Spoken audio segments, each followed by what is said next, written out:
Friends, welcome back Hindi new Dharm and science with Dolly 24। I hope so guys आप सभी स्वस्थ होंगे, मस्त होंगे, ज़बरदस्त होंगे, हर रोज़ अपनी ज़िंदगी में नई नई खुशियों का वेलकम कर रहे होंगे।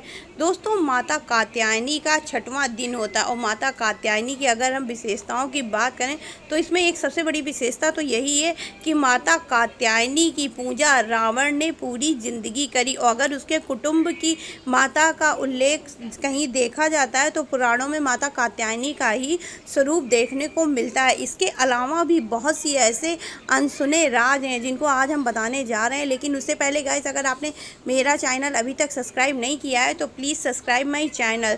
दोस्तों, माता कात्यायनी की पूजा नवरात्र में की जाती है। नवरात्रि का 6वां दिन माता कात्यायनी का ही होता है। लेकिन आपको क्या पता है, माता कात्यायनी की अगर आप प्रेम संबंध में उत्तीर्ण होना चाहते हैं, आप चाहते हैं किसी के साथ में प्रेम संबंध में विवाह करना, किसी के साथ घर बसाना, तो इसके लिए आपको माता कात्यायनी की पूजा आराधना विधि पूर्वक करनी चाहिए। साथ में उनके मंत्रों का जाप भी करना चाहिए।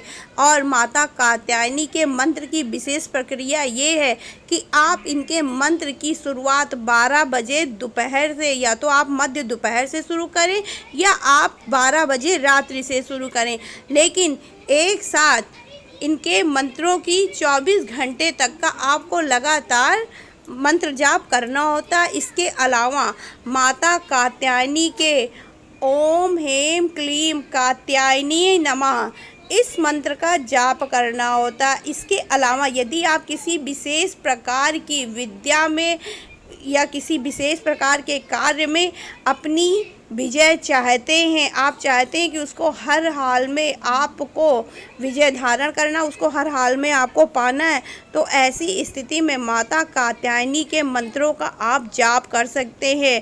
और आपको एक बात बता दें, जब माता कात्यायनी की ही पूजा करने के लिए मेघनाथ गया था एक गुफा के अंदर, क्योंकि उसको मालूम था कि माता कात्यायनी की पूजा करने में विघ्न बाधाएं आती हैं, और इसके लिए वो एक गुफा के अंदर गया था, लेकिन वो पूजा संपन्न नहीं कर पाया था। तो किसी भी हाल में इसकी पूजा हर हाल में संपन्न करना ही करना होता है, वरना यदि आप इसकी पूजा संपन्न नहीं कर पाते हैं तो आपका कार्य उत्तम नहीं होता है।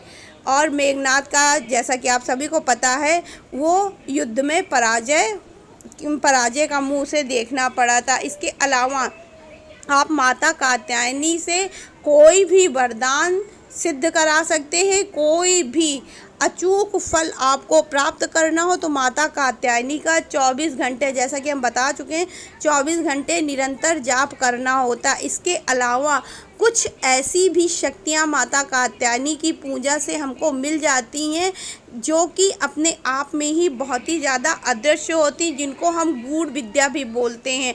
यदि आप किसी विशेष प्रकार के गूढ़ विद्या को जानना चाहते हैं, किसी विशेष प्रकार के रहस्य को जानना चाहते हैं और आप नहीं जान पा रहे हैं, जैसे तंत्र विद्या संबंधी वो चीज़ें, तो आपको तंत्र विद्या, जो भी तंत्र विद्या, जिस भी प्रकार की विद्या को आपको जानना हो, जिसकी भी शक्तियां आपको अपने अंदर एकत्रित करनी हो, भले ही वो एक आत्मा का ही स्वरूप क्यों ना हो, आपको ऐसी स्थिति में तंत्र द्वारा उस आत्मा को अपने सामने बुलाना होता है। उस आत्मा की यदि आपके पास प्रतिबिंब है, चित्र है, तो उसको सामने रखना होता है। उसके बाद में माता कात्यायनी की विधि विधान से पूजा अर्चना करनी होती है। साथ में माता को सिंदूर व हल्दी दोनों समान रूप से अर्पित करना होता है, लाल चुंदरी के साथ में।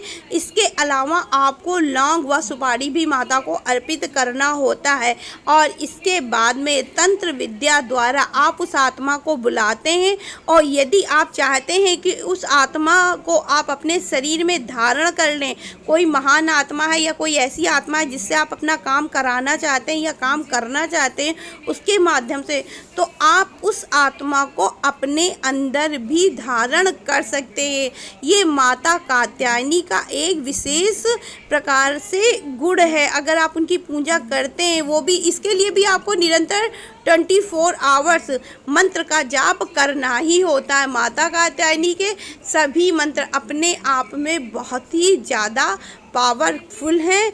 और माता कात्यायनी की, जैसे मैं फिर से बता चुकी हूँ, मध्य दोपहर से मध्य रात्रि तक का ही पूजा किया जाता है। इनकी पूजा आप कभी भी शुरू करेंगे मध्य दोपहर से मध्य रात्रि तक का। तो आई होप सो गाइस मेरी दी हुई जानकारी आपको पसंद आई होगी। पसंद आई हो तो please like share and subscribe my channel. Radhe Radhe guys, Har Har Mahadev, जय श्री कृष्णा, जय